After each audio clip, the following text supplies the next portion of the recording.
ಎಲ್ರಿಗೂ ನಮಸ್ಕಾರ. ನನ್ನ ಹೆಸರು ಪ್ರಫುಲ್ ಅಂತ. ನಾನು ಬೆಂಗಳೂರವನು. ಈ ವಿಡಿಯೋ ಮಾಡ್ತಾರೋ ಪರ್ಪಸ್ ಏನಂದರೆ, ಮೊನ್ನೆ 2 ರಾಟ್ ವೀಲರ್ಸು ಒಬ್ಬರು ಲೇಡಿನ ಅಟ್ಯಾಕ್ ಮಾಡಿ ಕಚ್ಚಿ ಸಾಯಿಸ್ಬಿಟ್ಟಿದ್ದಾವೆ. ಅಂದರೆ ಅವರು ಹಾಸ್ಪಿಟ್ಲಿಗೆ ತಲುಪೋಕ್ಕೆ ಮುಂಚೆ ಸತ್ತೋಗಿದ್ದಾರೆ. ಸೊ ಎಲ್ಲರೂ ಏನು ಮಾಡ್ತಾಯಿದ್ದಾರೆ, ರಾಟ್ ವೀಲರ್ಸ್ ಮೇಲೆ ಬ್ಲೇಮ್ ಮಾಡ್ತಿದ್ದಾರೆ. ನಾಯಿ ಕೆಟ್ಟದು, ರಾಟ್ ವೀಲರ್ಸ್ ಮನೇಲಿ ಸಾಕೋದು ಒಳ್ಳೇದಲ್ಲ ಅಂತ. ಮತ್ತು ಲಾಸ್ಟ್ ಟೈಮು ಏನೋ ಇದೇ ಥರ ಆಗಿ ರಾಟ್ ವೀಲರ್ಸ್ನ ಬ್ಯಾನ್ ಮಾಡೋದಕ್ಕೆ, ಮತ್ತು ಇನ್ನು ಬೇರೆ ಬೇರೆ ಜಾತಿ ನಾಯಿಗಳನ್ನೂ ಅಷ್ಟೇ, ಪಿಟ್ಬುಲ್ ಆಗಿರ್ಬೋದು, ಈ ಥರ ಬೇರೆ ಜಾತಿಗಳನ್ನ ಬ್ಯಾನ್ ಮಾಡೋದಕ್ಕೆ ಎಲ್ಲ ಎಷ್ಟೊಂದು ಜನ ಪಿಟಿಷನ್ಸ್ ಕೊಟ್ಟಿದ್ರು ಕೋರ್ಟ್ಗೆ. ಸೊ ನಾನು ರಾಟ್ ವೀಲರ್ನ ಸಾಕ್ತಾಯಿದ್ದೀನಿ. ಸೊ ನನ್ನ ಹತ್ರ ಮೊದಲು ಲ್ಯಾಬ್ರಡಾರ್ ಇತ್ತು, ಅದಾದಮೇಲೆ ರಾಟ್ ವೀಲರ್ ಬಂತು, ಅದಾದಮೇಲೆ ಇವಾಗ ಇನ್ನೊಂದು ರಾಟ್ ವೀಲರ್ ಇದೆ. ಸೊ ನಾನೊಬ್ಬ ಸಾಮಾನ್ಯ ಪ್ರಜೆ, ಅಂದರೆ ನಾನೇನು ಡಾಗ್ ಟ್ರೈನರ್ ಅಲ್ಲ, ಸರ್ಟಿಫೈಡಾಗಿ ಏನಲ್ಲ. ನಾನು ನಾರ್ಮಲಾಗಿ ಮನೇಲಿ ನಾಯಿನ ಸಾಕ್ತಾಯಿದ್ದೀನಿ ಅಷ್ಟೇ. ಸೊ ನನ್ನ ಪ್ರಕಾರ ಹೇಳ್ಬೇಕಂದ್ರೆ, ಯಾವ ನಾಯಿ ಯಾವುದನ್ನ ಆಗಿರ್ಬೋದು, ರಾಟ್ ವೀಲರ್ನ ಆಗಿರ್ಬೋದು, ಗೋಲ್ಡನ್ ರಿಟ್ರೀವರ್ನ ಆಗಿರ್ಬೋದು, ಲ್ಯಾಬ್ರಡಾರ್ನ ಆಗಿರ್ಬೋದು, ಪಿಟ್ಬುಲ್ನ ಆಗಿರ್ಬೋದು, ಎಲ್ಲ ನಾಯಿನೂ ನಾವು ಸಾಕೋದ್ರ ಮೇಲೆ ಹೋಗುತ್ತಷ್ಟೇ. ಇವಾಗ ನಾವು ಒಂದು ನಾಯಿನ ಮನೇಲಿ ಸಾಕ್ತಾಯಿದ್ದೀವಿ ಅಂದರೆ, ಸೊ ಅದಕ್ಕೆ ನಾವು ಎಷ್ಟು ಅಫೆಕ್ಷನ್ ತೋರಿಸಿ ಸಾಕ್ತೀವೋ, ಎಷ್ಟು ಚೆನ್ನಾಗಿ ನಮ್ಮ ಮನೆ ಸದಸ್ಯ ಅಂತ ಅಂದ್ಕೊಂಡು ನಾವು ಸಾಕ್ತೀವೋ, ಅದು ಅಷ್ಟೇ ಚೆನ್ನಾಗಿ ನಮ್ಮ ಜೊತೆ ಇರುತ್ತೆ. ನಾವು ಎಷ್ಟು ಅದನ್ನು ಸೋಷಲೈಸ್ ಮಾಡಿ ಸಾಕ್ತೀವೋ, ಅಷ್ಟೇ ಚೆನ್ನಾಗಿ ಬೇರೆಯವ್ರ ಜೊತೆನೂ ಬೆರೆಯುತ್ತೆ. ನಮ್ಮ ನಾಯಿ, ನನ್ನ ಹತ್ರ ರಾಟ್ ವೀಲರು, ಇವಾಗ ನಾನು ಈಚೆ ಕಡೆ ಇದ್ದೀನಿ, ಅದು ನಮ್ಮ ಪೇರೆಂಟ್ಸ್ ಜೊತೆ ಇದೆ ನಮ್ಮ ನಾಯಿ. ಸೊ ಯಾರಿಗೂ ಈಚೆಯವ್ರಿಗೂ ಹಾರ್ಮ್ ಮಾಡಿಲ್ಲ. ಇವಾಗಿರೋದಾಗಲಿ, ಮುಂಚೆ ಇರೋದಾಗಲಿ, ಅದಕ್ಕೆ ಮುಂಚೆ ಲ್ಯಾಬ್ರಡಾರ್ ಇತ್ತು, ಅದು ಅಷ್ಟೇ, ಯಾರಿಗೂ ಮಾಡಿಲ್ಲ. ಇದು ಅಷ್ಟೇ, ಯಾರಿಗೂ ಕಚ್ಚೋದು ಆ ಥರ ಎಲ್ಲ ಅಗ್ರೆಸಿವು ಏನೂ ಇಲ್ಲ. ಸೊ ಇವಾಗ ಫಾರ್ ಎಕ್ಸಾಂಪಲ್, ನಾವು ಮನೇಲಿ ಒಬ್ಬರು ಮನುಷ್ಯನ ಹೆಂಗೆ ಬೆಳೆಸ್ತೀವಿ, ಇವಾಗ ಫಾರ್ ಎಕ್ಸಾಂಪಲ್ ನಮ್ಮ ಮಕ್ಕಳೇ ಆಗಿರ್ಬೋದು, ಯಾರನ್ನ ಆಗಿರ್ಬೋದು, ನಾವು ಅವ್ರಿಗೆ ಪ್ರೀತಿ ವಿಶ್ವಾಸದಿಂದ ಬೆಳೆಸಿದ್ರೆ ಅವರು ಚೆನ್ನಾಗೇ ಬೆಳೀತಾರೆ. ಆದರೆ ಅವರು ನಮಗೆ, ಮನುಷ್ಯರು ನಮಗೆ ಬೇಕಾದ್ರೆ ವಾಪಸ್ಸು ನಮ್ಮ ಜೊತೆ ಜಗಳ ಆಡ್ಬೋದು ಯಾವುದೋ ಒಂದು ಕಾರಣಕ್ಕೆ. ಸೊ ಏನಾನ ಆಗ್ಬೋದು, ಮನುಷ್ಯರು ಚೇಂಜ್ ಆಗ್ಬೋದೇ ಹೊರತು ನಾಯಿಗಳಂತೂ ಚೇಂಜ್ ಆಗಲ್ಲ, ಪ್ರಾಣಿಗಳು ಚೇಂಜ್ ಆಗಲ್ಲ. ಸೊ ನೀವು ಸಾಕಿದರೆ ನಾಯಿನ, ನೀವು ಓನರ್ ಅಂತ ಅದು ಒಂದು ಸತಿ ನಿಮ್ಮನ್ನ ತೊಗೊಂಡ್ಮೇಲೆ ನೀವು ಅದಕ್ಕೆ ಹೊಡೆದ್ರೂ ಏನು ಮಾಡಿದ್ರು ಅವು ನಿಮಗೆ ಹಿಂದಿರ್ಕೊಳ್ಳಲ್ಲ, ಯಾಕಂದರೆ ನೀವು ಚೆನ್ನಾಗಿ ಸಾಕಿದರೆ. ಇವಾಗ ಎಷ್ಟೊಂದು ಜನ ಏನು ಮಾಡ್ತಾಯಿದ್ದಾರೆ ಅಂದರೆ, ನಾಯಿಗಳನ್ನ ಸುಮ್ಮನೆ ಶೋಕಿಗೆ ತೊಗೊಂಬರ್ತಾಯಿದ್ದಾರೆ. ಸೊ ಬ್ರೀಡ್ ಅವ್ನು ಚೆನ್ನಾಗಿ ಕಾಣಿಸ್ತು ನೋಡೋಕ್ಕೆ, ಯಾವುದೋ ಯಾವ್ದಾನ ಬ್ರೀಡ್ ಆಗಿರ್ಬೋದು, ಇದು ನನಗೆ ಬೇಕು ಅಂದ್ಬಿಟ್ಟು ತೊಗೊಂಡ್ಬಿಡ್ತಾರೆ.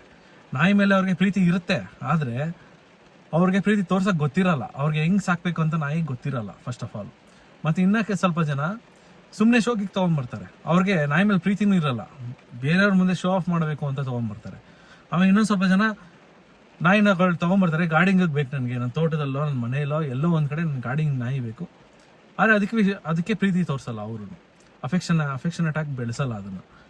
ಫಸ್ಟ್ ಆಫ್ ಆಲ್ ನೀವು ನಾಯಿ ತೊಗೊಂಬರ್ಬೇಕಂದ್ರೆ ನಿಮಗೆ ಮನಸ್ಸಿಂದ ಅದ್ರ ಮೇಲೆ ಪ್ರೀತಿ ಇರಬೇಕು, ಆವಾಗಲೇ ನಿಮ್ಮ ನಾಯಿ ನಿಮ್ಮ ಮಾತನ್ನ ಕೇಳೋದು, ಮತ್ತು ಬೇರೆ ಕಡೆನೂ ಎಲ್ಲ ಕಡೆನೂ ಅದು ಬಿಹೇವ್ ಮಾಡೋದು. ಸೊ ಆಮೇಲೆ ನಿಮಗೆ ಕೆಪಾಸಿಟಿ ಇರಬೇಕು, ನಾಯಿನ ನೀವು ಪಳಗಿಸೋ ಥರ ನಿಮಗೆ ಕೆಪಾಸಿಟಿ ಇರಬೇಕು. ಇವಾಗ ನೀವು ಒಂದು ರಾಟ್ ವೀಲರ್ ತೊಗೊಂಬರ್ತೀರ, ನಿಮ್ಮದೇ ಸಾಫ್ಟ್ ನೇಚರ್ ಆಗಿರುತ್ತೆ, ನಿಮ್ಮ ಕೈಯಲ್ಲಿ ಹ್ಯಾಂಡಲ್ ಮಾಡೋ ಕೆಪಾಸಿಟಿನೇ ಇರಲ್ಲ. ನೀವು ತೊಗೊಂಬಂದ್ಬಿಟ್ಟು ಅದನ್ನು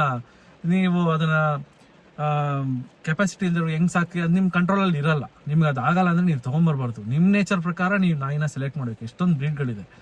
ಸೊ ನಿಮ್ಮ ನೇಚರ್ ಪ್ರಕಾರ ಯಾವ ನಾಯಿನ ಕಂಟ್ರೋಲ್ ಮಾಡೋಕ್ಕೆ ನಿಮ್ಗೆ ತಾಕತ್ತಿದೆ, ಆ ಥರ ನೀವು ತೊಗೊಂಬರ್ಬೇಕು. ಮತ್ತು ಇನ್ನೊಂದು ಯೋಚನೆ ಮಾಡಬೇಕು, ನಿಮಗೆ ಯೋಗ್ಯತೆ ಇದೆಯಾ ನಾಯಿ ಸಾಕೋಕ್ಕೆ. ಯೋಗ್ಯತೆ ಅಂದರೆ ದುಡ್ಡು ಯೋಗ್ಯತೆ ಅಲ್ಲ. ನಿಮಗೆ ಇವಾಗ ನಾವು ಒಬ್ಬರು ಮನುಷ್ಯನ ಸಾಕ್ತೀವಿ ಅಂದರೆ ನಾವು ಯೋಗ್ಯತೆ ಏನೋ ಅವ್ರನ್ನ ಪ್ರೀತಿ ವಿಶ್ವಾಸದಿಂದ ನೋಡ್ಕೊಬೇಕು. ಸುಮ್ಮನೆ ಊಟ ಹಾಕೋದು, ಅವ್ರನ್ನ ಹೆಂಗೋ ಒಂದು ಬಿಟ್ಬಿಡೋದು ಅದಲ್ಲ. ಯೋಗ್ಯತೆ ಅಂದರೆ ಪ್ರೀತಿಯಿಂದ ಸಾಕಬೇಕು. ಆ ನಾಯಿಗಳು ಚಿಕ್ಕ ವಯಸ್ಸಿಂದ ಇರುವಾಗಲೇ ಅದನ್ನು ಜಾಸ್ತಿ ಮುಟ್ಟಬೇಕು. ನಾವು ಮುಟ್ಟೋದಕ್ಕೆ ಅಸಹ್ಯ ಪಟ್ಕೊಳ್ಳೋರು, ಆಮೇಲೆ ಊಟ ಕೈಯಲ್ಲಿ ಊಟ ತಿನ್ನಿಸ್ತಿರೋರು, ಬಟ್ಲಿಗೆ ಕೈ ಹಾಕಿ ಅಸಹ್ಯ ಪಟ್ಕೊಳ್ಳೋರು, ಇಂಥವ್ರೆಲ್ಲ ನಾಯಿಗಳನ್ನ ತೊಗೊಳ್ಳೇಬಾರ್ದು. ನಾಯಿ ತೊಗೊಳ್ಳೋದೇ ಅನ್ನೋದಕ್ಕೆ ಸ್ಪೆಷಲ್ ಕ್ಯಾರೆಕ್ಟರ್ ಇದೆ ಜನರಿಗೆ, ಅವ್ರು ಮಾತ್ರ ತೊಗೊಬೇಕು. ಸೊ ನೀವು ಅಕಸ್ಮಾತ್ ನಾಯಿ ತರ್ತೀರ ಅಂದರೆ, ರಾಟ್ ವೀಲರ್ ಆಗಿರ್ಬೋದು, ಪಿಟ್ಬುಲ್ಲೇ ಆಗಿರ್ಬೋದು, ಅಗ್ರೆಸಿವ್ ಡಾಗ್ಸ್ ಆಗಲಿ, ನೀವು ಚಿಕ್ಕ ವಯಸ್ಸಿಂದ ಅದಕ್ಕೆ ತಿನ್ನಿಸೋದು, ಅದು ತಿನ್ನೋವಾಗ ಅದ್ರ ಬಟ್ಲಲ್ಲಿ ಕೈ ಇಡೋದು, ಅದನ್ನ ಮುಟ್ಟೋದು ತಿನ್ನೋವಾಗ, ಇದೆಲ್ಲ ಚಿಕ್ಕ ವಯಸ್ಸಿಂದ ನೀವು ಅದಕ್ಕೆ ಪ್ರಾಕ್ಟೀಸ್ ಮಾಡಿಸ್ತಾ ಇದ್ರೆ ಅದಕ್ಕೆ ಗೊತ್ತಾಗುತ್ತೆ, ಇವ್ರು ನಮ್ಮ ಊಟ ಕಿತ್ಕೊಳ್ಳಲ್ಲ, ಇದು ಚಿಕ್ಕ ವಯಸ್ಸಿಂದ ಹಿಂಗೇನೆ ಇವ್ರು ನಮಗೆ ಊಟ ಹಾಕೋರು ಅಂತ ಗೊತ್ತಾಗುತ್ತೆ. ನೀವು ಅದನ್ನು ವಾಕಿಂಗ್ ಮಾಡಿಸ್ಬೇಕು. ನಾಯಿಗಳಿಗೆ ವಾಕಿಂಗ್ ಬೇಕು, ಮನುಷ್ಯಗೆ ಹೆಂಗೆ ಎಕ್ಸಸೈಸ್ ಬೇಕು ಅದೇ ಥರ ನಾಯಿಗಳಿಗೂ ಎಕ್ಸಸೈಸ್ ಬೇಕು. ಆದರೆ ಎನರ್ಜಿ ಬಾಡಿಲಿ ಬರೋದು ಅದು ಸ್ಪೆಂಡ್ ಆಗಬೇಕು. ಎನರ್ಜಿ ಸ್ಪೆಂಡ್ ಆಗೋದಂದರೆ ನೀವು ಅದನ್ನು ರನ್ನಿಂಗು ವಾಕಿಂಗು ಏನೇನು ಎಕ್ಸಸೈಸ್ ಮಾಡಿಸಿದಾಗ ಅದು ಸುಸ್ತಾಗುತ್ತೆ. ಸೊ ಮೈಯಲ್ಲಿರೋ ಎನರ್ಜಿ ಅದು ಹೋಗುತ್ತೆ, ರಿಕವರ್ ಆಗುತ್ತೆ ನೆಕ್ಸ್ಟ್ ಡೇಗೆ. ಸೊ ಹಂಗಿದ್ರೆ ಅದು ಕಾಮಾಗಿರ್ತವೆ ಮನೆಯಲ್ಲಿ. ಸೊ ಆಮೇಲೆ ಸಾಕೋದು ಅಷ್ಟೇ, ಶೋಕಿಗೆ ತೊಗೊಂಬಂದ್ಬಿಟ್ರೆ ನೀವು ಅದನ್ನ ಸಾಕೋಕ್ಕಾಗಲ್ಲ. ಆಯಿತು, ನಿಮ್ಮ ಆಸೆ ತೀರಿಸ್ತು ಚಿಕ್ಕ ವಯಸ್ಸಿರೋವಾಗ ಏನೋ ಒಂದು ನೋಡ್ಕೊಂಡ್ಬಿಟ್ಟು ಆಟ ಆಡ್ಬಿಟ್ಟು ಅದರಲ್ಲಿ, ಆಮೇಲೆ ಅದ್ರ ನೋಡ್ಕೊಂಡು ಭಯ ಪಟ್ಕೊಳ್ಳೋದು, ಇಲ್ಲಾಂದರೆ ಅದು ನಮ್ಗೆ ಸಾಕಾಯ್ತು ಅನ್ಕೊಳ್ಳೋದು. ಅದನ್ನ ಎತ್ಕೊಂಡೋಗಿ ಯಾವುದೇ ಬ್ರೀಡ್ ಆದ್ರೂ ನೀವು ಬೇರೆ ಯಾವುದನ್ನ ತೋಟದಲ್ಲಿ ಬಿಟ್ಬಿಡೋದು, ರೋಡಿಗೆ ಬಿಟ್ಬಿಡೋದು, ಬೇರೆಯವ್ರಿಗೆ ಕೊಟ್ಬಿಡೋದು ಮಾಡಿದ್ರೆ ಅದು ಮನುಷ್ಯನ ಥರನೇ, ಮನುಷ್ಯನ್ಕಿಂತ ಒಂದು ಕೈ ಜಾಸ್ತಿನೇ ನಾಯಿಗಳ ಅಫೆಕ್ಷನ್ ಇಟ್ಕೊಳ್ಳೋದ್ರಲ್ಲಿ. ಅವು ಏನಾಗುತ್ತೆ, ನಿಮ್ಮನ್ನೇ ಮೈಂಡಲ್ಲಿ ಇಟ್ಕೊಂಡಿರ್ತವೆ. ಸೊ ಅದು ಬೇರೆಯವ್ರ ಮೇಲೆ ಅಟ್ಯಾಕ್ ಮಾಡುತ್ತೆ, ಬೇರೆ ಪ್ರಾಣಿಗಳ ಮೇಲೆ ಅಟ್ಯಾಕ್ ಮಾಡುತ್ತೆ, ಒಂಥರ ಮೆಂಟಲಿ ಇಲ್ನೆಸ್ ಆಗೋಗುತ್ತೆ ಅವಕ್ಕೆ. ಸೊ ಅದಕ್ಕೆ ಯಾರೂ ಈ ನಾಯಿಗಳು ಸಾಕಿರೋದು ಹೋಗಿ ಯಾರಿಗಾನ ಕಚ್ಚೋದು ಏನಾರ ಮಾಡಿದ್ರೆ ಯಾವತ್ತೂ ಅದು ನಾಯಿ ಫಾಲ್ಟ್ ಅಲ್ಲ, ಸಾಕಿರೋರು ಫಾಲ್ಟು. ಅವ್ರು ಅದನ್ನು ನೀಟಾಗಿ ಡಿಸಿಪ್ಲಿನ್ ಮಾಡಿರಲ್ಲ, ಅದಕ್ಕೆ ಟ್ರೈನಿಂಗ್ ಕೊಟ್ಟಿರಲ್ಲ, ಮತ್ತು ಕೆಪಾಸಿಟಿ ಇಲ್ಲದಿದ್ರು ದೊಡ್ಡ ದೊಡ್ಡ ಬ್ರೀಡ್ಗಳನ್ನ, ಇವ್ರ ಕೈಯಲ್ಲಿ ಆಗದಿರೋ ಬ್ರೀಡ್ಗಳನ್ನ ತೊಗೊಂಬಂದು ಸಾಕಿರ್ತಾರೆ. ಸೊ ಯಾವತ್ತಿದ್ರೂ ಮನುಷ್ಯರದೇ ತಪ್ಪಿರುತ್ತೆ, ಅಲ್ಲಿ ನಾಯಿಗಳದ್ದು ಇರಲ್ಲ. ಆಮೇಲೆ ನೆಕ್ಸ್ಟು ನಾಯಿಗಳಿಗೆ ಯಾವಾಗ ದಿನಾಗ್ಲೂ ಬಾಚಬೇಕು, ಮೈಯೆಲ್ಲನೂ ಟಿಕ್ಸ್ ಎಲ್ಲ ಬರ್ದಿರೋ ಥರ ನೋಡ್ಕೊಬೇಕು, ಸ್ನಾನ ಮಾಡಿಸ್ಬೇಕು, ತಿಂಗಳಿಗೆ ಅಟ್ಲೀಸ್ಟ್ 2 ಸತಿ 3 ಸತಿ ಏನೋ ಸ್ನಾನ ಮಾಡಿಸ್ಬೇಕು. ಆವಾಗ ನಾಯಿಗಳು ನಿಮ್ಮ ಜೊತೆ ಚೆನ್ನಾಗಿರ್ತವೆ. ಆಮೇಲೆ ಇವಾಗ ನಾಯಿಗಳೇನಂದರೆ ಟೆರಿಟೋರಿಯಲ್ ಅಂದರೆ ಇವಾಗ ನಿಮ್ಮ ಮನೇಲಿ ನಿಮಗೆ ಆ ನಾಯಿ ಇದೆ ಅಂದರೆ ಅದು ನಿಮ್ಮ ಮನೇನ ಅದು ಅದ್ರದ್ದು ಅಂತ ತಿಳ್ಕೊಂಡಿರುತ್ತೆ. ನಿಮ್ಮ ಮನೆ ಅದನ್ನು ಅದು ಗಾರ್ಡ್ ಮಾಡಬೇಕು. ನಿಮ್ಮ ಯಾವುದೇ ಕಾರಣಕ್ಕೂ ನಿಮ್ಮನ್ನ ಅದು ಯಾರ ಮುಂದೆನೂ ಬಿಟ್ಕೊಡಲ್ಲ ನಾಯಿಗಳು. ಸೊ ಮನೆಗೆ ಬಂದಾಗ ಬೇರೆಯವ್ರು ಯಾರನ್ನ ಮನೆಗೆ ಬಂದರೆ ಈಚೆ ಕಡೆ ಚೆನ್ನಾಗಿ ಮಾತಾಡಿಸ್ತಾ ಇರ್ತಾರೆ ಅಂದ್ಕೊಳ್ಳಿ, ನೀವು ವಾಕಿಂಗ್ ಏನಾದ್ರು ಕರ್ಕೊಂಡು ಹೋದಾಗ ನಾಯಿಗೆ, ಅವ್ರನ್ನ ಈಚೆ ಕಡೆ ಅದು ಏನು ಮಾಡಲ್ಲ. ಅವ್ರು ಏನಾರ ಚೆನ್ನಾಗಿ ಅದ್ರ ಹತ್ರ ಇಂಟ್ರಾಕ್ಟ್ ಮಾಡ್ತಿದ್ರೆ ಸುಮ್ಮನೆ ಇರುತ್ತೆ. ಯಾಕೆಂದರೆ ಅದು ಟೆರಿಟರಿಯಲ್ಲಿ ಇರಲ್ಲ. ಈಚೆ ಕಡೆ ಅವರೇ ಮನೆಗೆ ಬಂದಾಗ ಅದು ಟೆರಿಟರಿ ಒಳಗಡೆ ಎಂಟ್ರಾಗಿರ್ತಾರೆ. ಅವಾಗ ಅವರು ಜಾಸ್ತಿ ಪ್ರಿಕಾಷನ್ ತೊಗೊಬೇಕಾಗುತ್ತೆ ನಾಯಿಗಳ ಬಗ್ಗೆ, ಈಚೆಯಿಂದ ಬಂದಿರೋರು ಮತ್ತು ಮನೇಲಿರೋರು ಅಷ್ಟೇ. ಆಮೇಲೆ ತೋಟ ಏನಿದ್ರು ಅಷ್ಟೇ, ಅಲ್ಲಿ ಅದ್ರ ಟೆರಿಟರಿ ಅದು ಮಾಡ್ಕೊಳ್ತೀವಿ. ಇವಾಗ ನಮ್ದು ಇಂಡಿಯನ್ ಬ್ರೀಡ್ಸು ಬೀದಿಲಿ ಇರ್ತಾವಲ್ಲ ನಾಯಿಗಳು, ಅವು ಅಷ್ಟೇ ಒಂದು ರೋಡ್ ಬಿಟ್ಟು ಇನ್ನೊಂದು ರೋಡ್ಗೆ ಹೋಗಲ್ಲ. ಅದು ಬೇರೆ ಟೆರಿಟರಿ, ಇಲ್ಲಿರೋ ನಾಯಿಗಳು ಬೇರೆ ಟೆರಿಟರಿ, ಏರಿಯಾಗಳು ಆ ಥರ ನಾಯಿಗಳಿಗೆ ಇರುತ್ತೆ. ಸೊ ಅದನ್ನ ಒಂದನ್ನು ಬಿಟ್ಟು ಒಂದು ಕಡೆ ಹೋಗಲ್ಲ. ಸೇಮ್ ಲೈಕ್ ವೈಸ್ ಇದು ವೈಲ್ಡ್ ಅನಿಮಲ್ಸು ಅಷ್ಟೇ.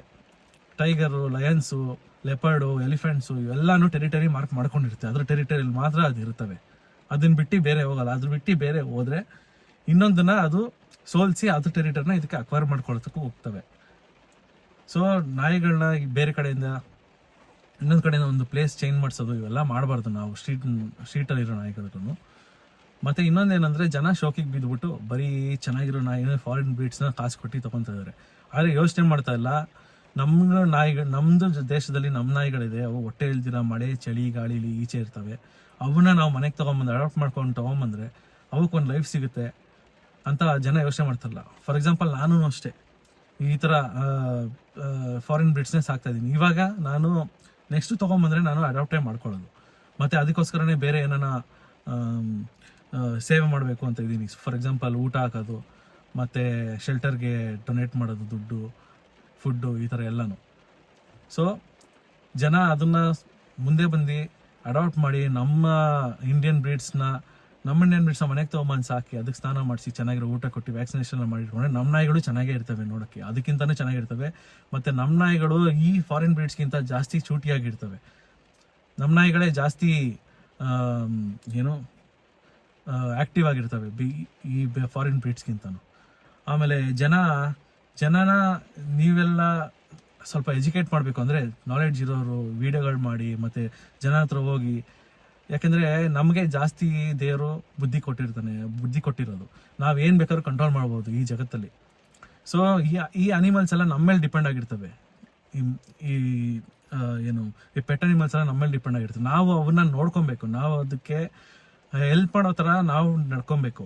ಇವಾಗ ಅವ್ರನ್ನ ಹೆಂಗ್ಸ್ನ 2 ನಾಯಿಗಳು ಸಾಯಿಸ್ತು, ಎಲ್ಲರೂ ಅಂದರೂ ಕ್ರೂರವಾಗಿ ಸಾಯಿಸ್ತು ಅಂತ ಆ 2 ನಾಯಿಗಳನ್ನ ಇವ್ರು ಅಟ್ಟಿಸ್ಕೊಂಡು ಹೋಗ್ಬಿಟ್ಟು ಎಲ್ಲರೂ ಹೊಡೆದು ಸಾಯಿಸಿದ್ದಾರೆ. ಇಂಟರ್ನಲ್ ಬ್ಲೀಡಿಂಗ್ ಆಗಿ 2 ನಾಯಿ ಸತ್ತಿದೆ.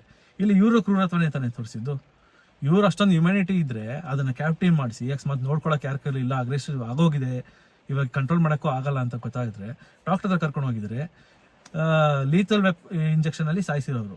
ಲೀತಲ್ ಅಂದರೆ ಅದಕ್ಕೆ ಫಸ್ಟ್ ನಿದ್ದೆ ಬರೋ ಥರ ಇಂಜೆಕ್ಷನ್ ಕೊಡ್ತಾರೆ, ಆಮೇಲೆ ಹಾರ್ಟ್ನ ಸ್ಟಾಪ್ ಮಾಡೋ ಇಂಜೆಕ್ಷನ್ ಇನ್ನೊಂದು ಕೊಡ್ತಾರೆ. ಸೊ ಪೇನ್ ಇದ್ರೆ ಸಾಯ್ತವೆ. ಇವರು ಅದನ್ನು ಮಾಡಲಿಲ್ಲ. ಆಮೇಲೆ ವೈಲ್ಡ್ ಅನಿಮಲ್ಸ್ಗೂ ಇದನ್ನು ಮಾಡಲ್ಲ ಇವರು.